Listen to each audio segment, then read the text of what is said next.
வணக்கம். தீப மலையார் செய்திகளுக்காக செய்தி வாசிப்பவர் வித்யா. நெகிழியை ஒழிப்போம் விழிப்புணர்வு பேரணி திருவண்ணாமலை.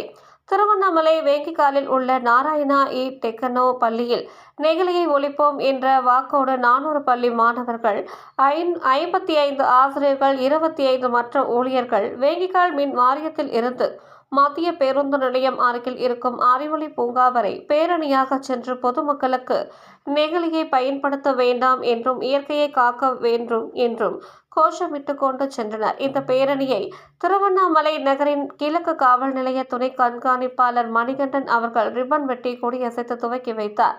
பேரணியை பள்ளி முதல்வர் சிங்கராயன், பொது மேலாளர் சுரேஷ், கிளை மேலாளர் உபேந்திரா ஆகியோர் சிறப்பாக செய்திருந்தனர். இந்த விழிப்புணர்வு பேரணி மிகவும் சிறப்பாகவும் சமூகத்திற்கு பயனுள்ளதாகவும் அமைந்திருந்தது.